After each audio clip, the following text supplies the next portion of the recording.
저희가 주일날 히브리서 11장 믿음의 영웅들에 대한 이야기들을 살펴보고 있었는데 새해를 맞이해서 갈라디아서 말씀을 좀 살펴보려고 그럽니다. 송구영신 예배 때부터 시작하여서 신년 특세 기간에 갈라디아서 내용을 좀 보았고, 그리고 이어서 몇 주간 그 내용을 좀 더 살펴본 이후에 히브리서 11장 나머지 뒷부분을 살펴보려고 합니다. 갈라디아서는 사도 바울이 쓴 서신서입니다. 사도 바울이 갈라디아 지역에 있는 교회들, 그 성도들에게 보낸 서신서입니다. 많은 학자들이 갈라디아서는 바울의 첫 번째 서신으로 봅니다. 첫 번째 서신이면서 바울의 신앙이나 그의 신학이 잘 묻어나 있습니다. 그래서 바울이 총 신약 성경 13권을 썼는데 나머지 12권도 그 밑바탕이 되는 것이 뭐냐면 이 갈라디아서입니다. 그래서 신약 학자들도 그 바울의 다른 서신서를 연구하면서 무엇인가를 주장할 때에 근거로 갈라디아서 말씀이 들어가지 않으면 그 권위를 인정받기가 어렵습니다. 그만큼 갈라디아서가 바울의 서신에 있어서 굉장히 중요한 위치를 차지합니다. 여기는 크게 두 가지 내용이 나옵니다. 하나는 바울이 내가 사도다 라고 하는 것을 강조하는 내용이 나오고, 내가 전한 복음, 그러면서 그 복음을 변호하는 내용이 나옵니다. 왜냐하면 갈라디아 지역에 있는 교회들 가운데 어떤 사람들이 있었습니다. 어둠의 회방자들이 있었습니다. 그들이 바울의 복음을 공격하는 겁니다. 그 공격의 내용은 예수 그리스도를 믿어야 되지만 그것만으로는 불충분하고 율법이 있어야 된다, 율법을 지켜야 된다, 이렇게 다른 복음을 제시하는 사람들이 있었습니다. 여기에 많은 사람들이 흔들렸던 것 같습니다. 그래서 바울이 그 복음을 변호하고 있고, 또 어떤 사람들이 그 복음을 공격하면서 그 복음을 전한 바울을 공격하는 겁니다. 그 메신저를 공격하는 겁니다. 그래서 바울이 자신의 사도권을 변호합니다. 자신의 사도됨을 드러내는 것이 목적이 아니라 그걸 통해서 복음이 보호되기를, 보존되기를, 온전히 선포되기를 원하는 마음에서 이와 같이 자신을 변호하고 있습니다. 오늘 본문의 말씀은 갈라디아서 전체에서도 굉장히 중요한 내용을 담고 있습니다. 크게 두 가지를 말하고 있는데, 15절과 16절은 우리가 어떻게 하면 구원을 얻을 수 있는가, 구원의 문제를 말합니다. 그리고 17절부터 21절까지는 그러면 구원받은 것으로 끝난 것이 아니라 구원받았으면 이제 어떻게 살아가야 될 것인가, 구원받은 자의 삶에 대해서 말하고 있습니다. 신학적인 용어로 표현한다 그러면 15절 16절은 칭의, 의롭다 칭해지는 칭의에 대한 내용이고, 17절부터 21절까지는 성화에 대한 내용입니다. 결론을 먼저 말씀을 드리면, 율법으로는 칭의, 의롭게 될 수가 없고 율법으로는 성화, 예수 그리스도의 성품을 닮아갈 수 없다라고 하는 것을 바울이 드러내고 있습니다. 이제 15절 말씀을 볼 텐데, 우리 15절 말씀 제가 한번 말씀을 보겠습니다.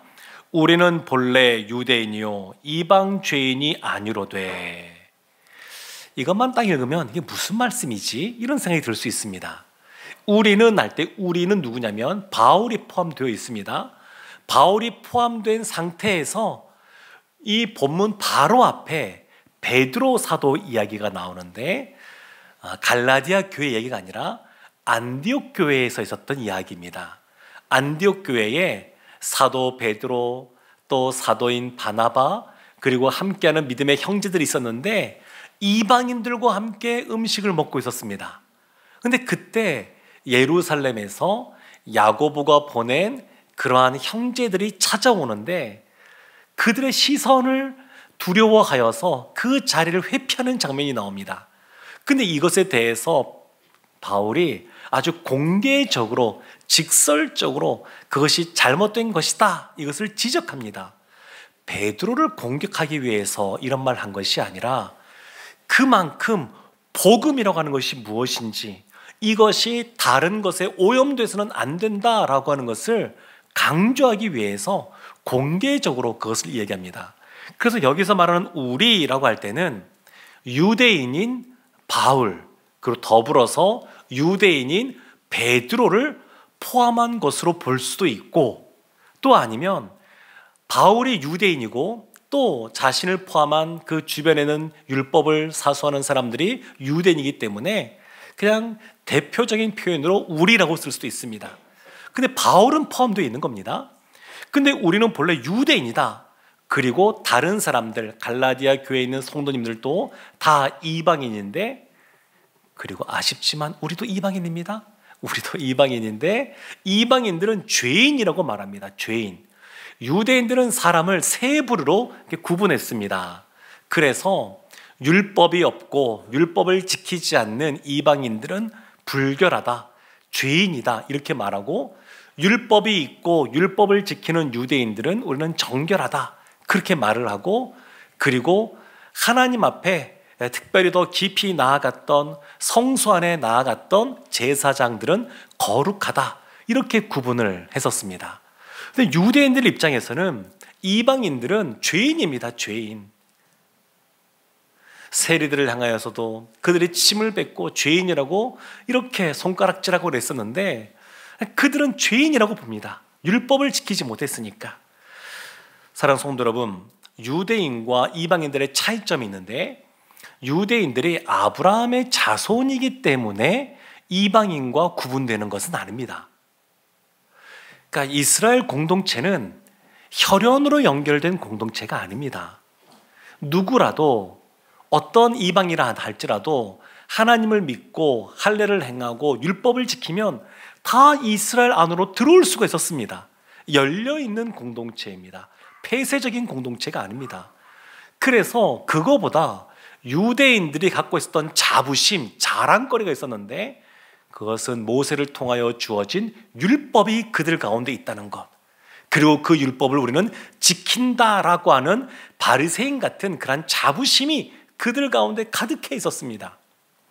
그래서 이방인과의 차이점을 율법의 유무, 율법의 준행 여부로 그것을 구분하고 있었습니다. 이렇게 생각하면 우리도 이방이기 때문에 썩 마음에 와닿진 않지만, 그래도 구약의 이 말씀을 보면 하나님이 특별히, 이유는 모르겠습니다만 이스라엘을 먼저 선택하시고 그들에게 먼저 복음을 주시고, 그리고 예수 그리스도도 이스라엘에서 태어나게 하시고, 또 유대인들을 통하여 복음이 먼저 전파되게 하시고, 그런 일들을 행하셨습니다. 그래서 이들이 나름대로의 자부심을 가질 수도 있습니다. 근데 중요한 건 뭐냐면 이제 16절에 나오는데, 갈라디아 전체에서 가장 중요한 구절을 꼽아보라 그러면 이 2장 16절을 꼽을 수가 있습니다. 우리 16절 말씀 함께 합독하겠습니다. 사람이 의롭게 되는 것은 율법의 행위로 말미암음이 아니요 오직 예수 그리스도를 믿음으로 말미암는 줄 알므로 우리도 그리스도 예수를 믿나니 이는 우리가 율법의 행위로서가 아니고 그리스도를 믿음으로써 의롭다 함을 얻으려 함이라. 율법의 행위로서는 의롭다 함을 얻을 육체가 없느니라. 아멘. 사람이 의롭게 되는 것, 그 의롭게 되는 것은 율법의 행위로 되는 것이 아니고 예수 그리스도를 믿는 믿음으로 되는 것이다. 이것을 밝힙니다. 이것이 중요합니다. 그래서 바울이 유대인 아니겠습니까? 그 중에서도 그냥 바리새인 중에 바리새인이요, 가말리엘 문화에서 문화 공부한 사람이요, 대단한 사람인데, 이 바울도 뭐라고 표현하냐면 16절 중간에 우리는 바울을 포함한 유대인들을 말하는 겁니다. 우리도 그리스도 예수를 믿나니, 왜냐하면 우리가 율법의 행위로서가 아니고 그리스도를 믿음으로써 의롭다함을 얻으려 함이라. 율법으로는 의롭게 되지 못하기 때문에, 그러기 때문에 예수를 믿는 겁니다. 율법을 먼저 받고 율법을 먼저 지킨 사람이 있단 할지라도 그들도 예수님을 믿지 않으면 의롭게 될 수가 없습니다. 그래서 유대인이든 이방인이든 다 마찬가지입니다. 의롭게 되는 것, 칭함받는 것은 오직 예수 그리스도를 믿는 믿음만으로 의롭게 인정받을 수가 있습니다. 그러니까 칭의라고 하는 것, 의롭게 된다고 하는 것은 사람의 어떤 우리의 공로 더하기, 그리고 예수 그리스도의 은혜가 합쳐진 혼합물의 결과가 아닙니다. 오직 예수 그리스도의 그러한 믿는 믿음으로 말미암아 의롭게 칭함받는 겁니다. 우리가 신앙생활하면서 신앙의 여정이라는 것이 있습니다. 서정이라는 것이 있습니다. 그 출발점이 죄 용서함을 받는 겁니다. 우리가 참 구원을 받는다라고 할 때 표현이 여러 가지가 있습니다. 죄 용서함 받는다, 회심했다, 거듭났다, 이제 천국 백성이 되었다, 여러 가지 표현할 수 있지만, 근데 그 시작은 죄 용서함입니다. 죄 용서를 받는 것. 근데 죄 용서함이 그 신앙생활의 첫 관문이지, 출발점이지, 그것이 전부가 아닙니다. 그러니까 예수님을 믿음으로 구원을 얻게 되었는데 그 구원 얻은 걸로 끝난 것이 아닙니다. 이 구원도 너무너무 부유하고 풍요로운 그러한 내용들이 그 안에 담겨 있습니다. 그 시작이 죄용서함입니다. 죄용서함. 그리고 이 죄용서함의 가장 중요한 관문 중에 하나이긴 하지만 아주 출발점입니다. 근데 죄용서함 받았다라고 하는 것은 사실 개념적으로 보면 굉장히 작은 개념입니다. 우리가 지금 보고 있는 의롭다고 칭함받는 것, 이거는 큰 개념입니다. 죄 용서함 받았다고 하는 것은 이제 죄가 있던 것이 사해져서 제로 베이스가 된 겁니다. 이제 아무것도 없는 상태가 된 겁니다.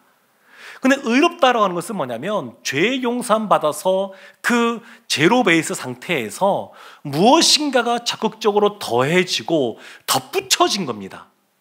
그것이 의롭다라고 하는 것입니다. 그래서 더 큰 개념이 이 의롭다라고 하는 겁니다. 사랑하는 성도 여러분, 우리가 나중에 하나님 앞에 서게 될 겁니다. 그때는 어떠한 상태로 서느냐? 죄 용서함 받아서 그냥 제로 상태에서 하나님 앞에 서는 것이 아니라 의롭다라고 인정받아서 하나님 앞에 서는 겁니다. 그것이 구원입니다. 바울이 지금 우리가 예수 그리스도를 믿음으로 말미암아 의롭게 되었다, 그 어떤 것으로서가 아니라 오직 예수 그리스도를 믿음으로만 의롭게 되었다, 이것을 강조합니다. 그리고 이제 구원받은 사람이 어떻게 행해야 될 것인가, 그것을 말하고 있는데 17절 18절 말씀 함께 보겠습니다. 만일 우리가 그리스도 안에서 의롭게 되려 하다가 죄인으로 드러나면 그리스도께서 죄를 짓게 하는 자냐? 결코 그럴 수 없느니라. 만일 내가 헐었던 것을 다시 세우면 내가 나를 범법한 자로 만드는 것이라. 아멘. 우리가 그리스도 안에서 의롭게 되려 하다가 죄인으로 드러나면 그리스도께서 죄를 짓게 하는 자냐? 결코 그럴 수 없느니라. 이 말이 무슨 말이냐면 이런 것이죠. 예수님 믿어도 참 삶이 어렵고 힘든데 그냥 내 마음대로 편하게 살다가 죽기 직전에 주님 앞에 나와서 회개하고 주님 믿는다고 고백하면 내 천국 갈 수 있는 것 아닌가, 이런 의문들 들지 않습니까? 그죠? 아니면 예수님께서 나의 모든 죄를 용서해 주셨다 그러고 의롭다고 칭해 주셨으니까 이제는 내가 좀 마음대로 살아도 되는 것 아닌가? 이미 내가 죄를 지어도 이미 죄 용서 다 해줬다 그러고 그리고 용납해 줬다 그러니까 편하게 살아도 되는 것 아닌가? 이런 의문들을 가질 수 있습니다. 여기에서 조금 더 적극적으로 나간 이단들도 있습니다. 이렇게 가르치는 것이죠. 예수 그리스도께서 우리의 과거의 죄, 현재의 죄, 미래의 죄를 다 용서해 주셨다. 맞습니까? 맞습니다. 예수님께서 우리의 모든 죄를 용서해 주셨습니다. 그런데 여기에서 우리의 모든 죄를 용서해 주셨으니까 이제는 내 마음대로 살아도 된다, 이렇게 말하는 이단들이 있습니다. 구원파가 대표적인데 그렇게 말합니다. 그러니까 이제 난 예수님 믿었으니까 이제 편하게 살아도 됩니다. 거짓말해도 되고 사기쳐도 되고 다 어차피 용서함 받았으니까. 그래서 이들에게 중요한 것은 뭐냐면 몇 년, 몇 월, 며칠, 몇 시에 내가 회심을 경험했느냐. 그것이 중요합니다. 이분들에게는. 왜냐? 그때를 기준으로 다 용서함 받았으니까 편하게 살 수 있거든요. 그래서 그것을 강조합니다. 근데 그럴 수 없다는 겁니다. 예수 그리스도의 그 십자가의 보혈로 말미암아 너희가 다시 죄를 지을 수 있느냐? 너희가 죄를 짓는 것이 예수님 때문이라고 말할 수 있느냐? 그럴 수 없다는 겁니다. 근데 지금 그런 사람들이 있는 겁니다. 예수 그리스도로 말미암아 죄 용서함 받았으니까, 의롭게 되었으니까 이제는 죄를 지어도 된다라고 생각하면서 내가 죄를 짓는 것은 예수님 때문이야, 이렇게 핑계를 돌리는 사람들이 있다는 겁니다. 근데 바울이 그렇지 않다 그러면서 18절에 내가 헐었던 것을 다시 세우면 내가 나를 범법자로 만드는 것이라 이렇게 말하고 있습니다. 죄로 말미암은 그러한 심판, 또 율법, 이런 것들을 예수 그리스도께서 십자가의 보혈로 말미암아 다 완성하시고 허무셨는데, 다시 이렇게 그런 허물었던 것을 다시 세우고 자신을 얽어매게 되는 그런 일이 벌어진다는 겁니다. 예수님께서는 복음서 말씀을 보게 되면 율법에서 요구하는 것보다 더 높은 수준의 삶을 요구하십니다. 그래서 성경에서는 10계명에서는 다른 사람을 때리거나 죽여야 살인죄가 형성이 되는데, 예수님은 뭐라고 말씀하시냐면 다른 형제를 미워하면 살인하는 것이다. 얼마나 기준이 높습니까? 구약의 그 10계명의 말씀을 보면 배우자가 아니라 다른 사람과 성관계를 맺으면 간음했다라고 하는데, 근데 지금 예수님은 마음속으로 간음해도 간음한 것이다, 이렇게 말씀하십니다. 그러니까 예수님이 요구하시는 수준은 굉장히 높은 수준입니다. 그러니까 율법이 이제 더 이상 거기에서 벗어나서 의로움, 믿음으로 이렇게 되었으니까 율법을 안 지켜도 되느냐? 그것을 문자 그대로 지키진 않는다 하더라도 그 의미, 왜 하나님께서 그런 율법을 통해서 우리가 죄인인 것을 알게 하셨는지 그 의미를 되새기고 주님께서 원하시는 높은 수준의 삶을 살아가라고 지금 바울도 말하고 있는 겁니다. 그리고 아주 유명한 말씀이 나오는데 20절 말씀입니다. 많은 분들이 암송하는 말씀이고 많이 좋아하는 말씀인데, 우리 20절 말씀 함께 합독하겠습니다. 내가 그리스도와 함께 십자가에 못 박혔나니 그런즉 이제는 내가 사는 것이 아니요 오직 내 안에 그리스도께서 사시는 것이라. 이제 내가 육체 가운데 사는 것은 나를 사랑하사 나를 위하여 자기 자신을 버리신 하나님의 아들을 믿는 믿음 안에서 사는 것이라. 아멘. 바울이 말합니다. 내가 바울이죠. 내가 그리스도와 함께 십자가에 못 박혔나니, 예수 그리스도께서 십자가에 못 박히셨습니다. 완료행입니다. 이미 다 끝난 겁니다. 예수님이 모든 죄값을 다 치르셨습니다. 완불하셨습니다. 더 이상 대가를 치를 것이 없습니다. 그런데 여기서 의문이 들죠. 예수님은 이와 같이 십자가를 지신 것이 맞는데 바울이 십자가에 못 박혔는가? 안 박혔습니다. 바울 지금 살아 있습니다. 이 서신서를 써보낼 때 바울이 십자가에 못 박힌 적 없습니다. 그런데 왜 여기에서 바울이 내가 그리스도와 함께이지만 십자가에 못 박혔다 이렇게 표현할까요? 왜 내가 십자가에 못 박혔다? 바울이 유대인으로서 구약에 있는 제사 제도도 잘 알고 있습니다. 그래서 바울이 지금 이 십자가에 못 박혔다라고 하는 것은 구약의 제사 제도와 연관시켜서 이해해야 됩니다. 구약의 성도들은 죄 용서 받으려면 속죄제라고 하는 것을 드렸어야 됐었습니다. 자신이 갖고 있는 소유물 중에 소나 양이나 이런 것들을 가지고 와서 제물로 가지고 와서 첫 번째 그 짐승의 머리에 안수하는 겁니다. 안수하면서 하나님, 내가 이러이러한 죄를 지었습니다. 안수하면서 고백합니다. 하나님, 내가 죄인입니다.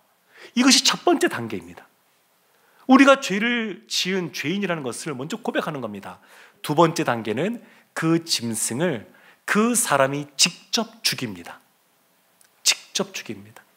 그리고 그 가죽을 벗겨냅니다. 그리고 토막을 냅니다. 그리고 그 각을 뜬 걸 가지고 제사장에게 가져가면, 그러면 제사장이 그걸 가지고 제사를 지내는 겁니다. 의미가 있습니다. 그 제물을 가지고 와서 안수하면서 자신이 죄인이라는 것을 고백하는 것은, 내가 원래 죽어야 되는데 내가 죽을 수 없으니까 나의 죄를 대신해서 이 짐승에게, 제물에게 그 죄값을 치르겠습니다. 이런 의미가 담겨 있습니다. 죽입니다. 사실은 내가 죽어야 됩니다. 죄인인 내가 죽어야 됩니다. 근데 내가 죽을 수가 없으니까 하나님께서 허락하신 은혜의 제도인 이 제사 제도를 통해서 그 제물을 죽이면서, 사실은 내가 죽었어야 되는데, 내가 십자가에 못 박혔어야 되는데 내가 죽지 않고 예수께서 십자가에 못 박히신 것입니다. 바울이 그렇게 말하고 있는 겁니다. 그 짐승의 살을 찢습니다. 내 살이 찢겨야 되는데, 내 가죽이 벗겨져야 되는데, 내가 토막이 나고 내가 그렇게 찢어져야 되는데 내가 그렇게 하지 못하고 예수님께서 창에 허리에 찔리시고 손에 못이 박히시고 채찍질을 맞으시고 가시 면류관을 쓰시고 예수님께서 피를 흘리시고 돌아가신 것입니다.